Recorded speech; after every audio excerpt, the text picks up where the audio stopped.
What is it you really want? Really, truly want for your life? This was the question about 25 years ago in an abundance course that I took at my first spiritual teacher's ashram, the spiritual community up in New York. And I was a total newbie. I was still a lawyer. I didn't know where I was or what I was doing there. But I knew I needed to get a better mindset about money, abundance, prosperity. I had over $100,000 in student loan debts. I was like, maybe I need to get a handle on this early. And so I was very intrigued. It was a 3-day workshop. And that was the very first question that the teacher asked. And so he went through it. I won't put you through it, but everybody had to raise their hand and say, well, one guy said, I want a really fast car. I want a beautiful house. I want beautiful children. I want a husband who's respectful and spiritual. On and on and on. Anything people could think about that they wanted in life. He had them go deeper and deeper and deeper. Underneath that, what do you want? Underneath that, what do you want? Underneath that. And guess where it always led? To be happy. Why do we want a big pile of money or a fancy sports car? Because somewhere we think it will make us happier.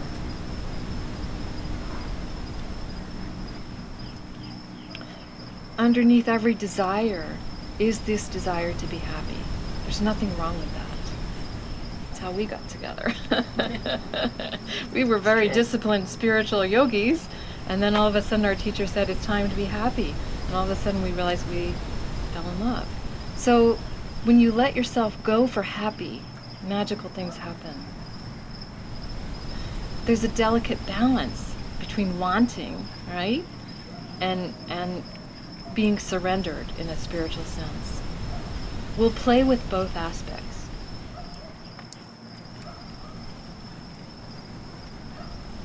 We'll play with many energy alchemy tools. Alchemy means, just like in the olden days, the mystics, the wizards, whoever they were, the Merlins, they were playing with transforming lead into gold or some lesser substance into a more valuable substance.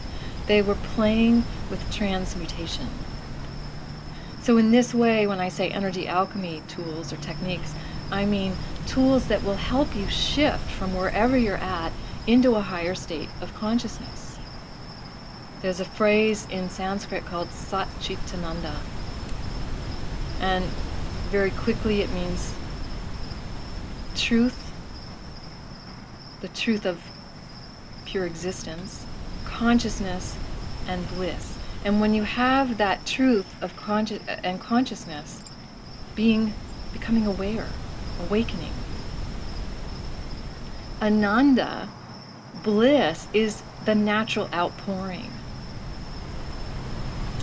So rather than chase things outside of ourselves to make us happy, let's just go straight for happy. Is that a deal? I found it really brazen to say I'm going to teach a bliss retreat. As a matter of fact, I did not feel qualified because part of me said, well, I'm not in ecstatic bliss, all the time. He lives with me, he would be the first to tell you. He'll out me at any moment, lovingly, of course. And so I thought, well, who am I? I'm not sitting on a mountaintop in this samadhi state, in this pure realization state. But what was happening consistently, repeatedly, for almost 30 years now, between the energy healing techniques that I was doing, and later the meditation, the spiritual, all the energy alchemy practices, my students were having classic Ananda experiences, classic heightened states of consciousness or awareness. Satori, samadhi, these are realization. These are some of the words that try to encapsulate these beautiful, brilliant, awe-inspiring moments. How many people feel like they may have had a bliss experience already? Ooh, we got a good smattering, yes. How many people feel that it's possible maybe for them to have, even if they haven't had it? Possible? You already had it. Okay. I had one woman pretty much answer not possible. That was on Friday. By Sunday, she had it. So it's okay wherever you're at with it. If you haven't experienced it, you don't even know what to expect or what to ask for. My first bliss experience, well, not my first. The first one that I knew to call a bliss experience. My first one was actually when I was riding my horse bareback once. And I fell into this slow motion, complete union, merge. I literally at age 16 had the thought, I could die now happy, and strangely my horse was named Happy.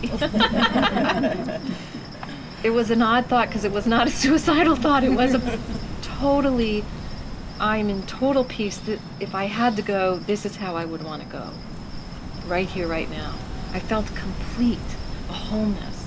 So one of the things we're going to do for you this weekend is stretch the concept of bliss. The second thing we're going to do is many, many paths to bliss. The third thing we're going to do, only tonight, is do some releasing around what is blocking your bliss. That's the only time we'll do it. And we're going to write, before we lose all our light, we're going to write on, we have 2 prayer sticks. One will be, what do you feel like you need to release, want to release, might be blocking your happiness, your joy, your extreme, supreme, joyful nature. By the way, it's a natural state. It's not something outside, it's internal no matter what's happening outside. So, one, you're writing what you want to let go of. And then we will be chanting one of my favorite bliss practices of all time. While each one of us individually, I want you to come up individually because I'm actually going to start sending healing energy to you to help you with whatever you're letting go of. So first, release, and second will be amplify. What do you want more of? What do you want to expand and amplify? So my spiritual teacher years ago stood in front of the fire, and I had this picture of doing this with all of you in this intimate setting. Most of the time, a fire puja was about getting rid of stuff, having it be destroyed, burned up, and offered up in the smoke. But then she said, why do we only offer our negativity to the fire? Let's offer all our love, all our gratitude. So that's the second part. We are going to also chant while we're doing this.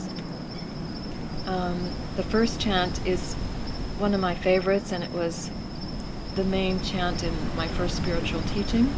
Om Namah Shivaya. Om, O-M, Namah, Shivaya. Shivaya, or Shiva, is an aspect of God in Hindu and Sanskrit language. They have hundreds and hundreds and hundreds of names of the different aspects of the god and goddess. Shiva is a main one, and it represents, very simply for me, I honor the inner self, the self within. But the other cool part about chanting this, A, it's simple, so you can take it home with you, but B, Shiva also, the god Shiva in the Hindu mythology, is known as the destroyer. So there's 3 main gods, Brahma, Vishnu, and Shiva, and it's creation, sustenance, and destruction. This is the cycle of all life. And so Shiva is the great destroyer, and while that sounds pretty intense, it's good for releasing. But also, it's the aspect of letting everything go and coming to know what's left, what remains after the body is gone, when the mind is quiet, when the ego becomes detached. What remains is the self. That's what we're chanting to. The second chant, and we'll be doing it in a call and response fashion. They're both quite simple. The second is Ananda Hum, and it means literally, I am bliss. Isn't that cool? So that's our chant, it's our mantra, and it's our intention. Chanting, using the voice. We'll be playing with sound healing crystal bowls.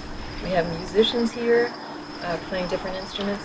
But guess what the most powerful sound healing instrument is? It's your own voice. Toning is in every culture. Everything you're going to learn this weekend is about resonance, energetic frequency, vibration. Everything has an energy, a frequency, a resonance that can be felt. The name of the game here, if you want to step into bliss, you have to find ways to raise your frequency, raise your energetic signature, which is the sum total of your thoughts, your emotions, your mental body, your spiritual body, your consciousness, even your subconscious. The sum total of that is your set point. You want to raise it up. If you want more bliss, you got to raise the vibe. Om Namah Shivaya. Om Namah Shivaya. Om Namah Shivaya. Om Namah Shivaya. Om Namah Shivaya. Om Namah Shivaya. Bliss.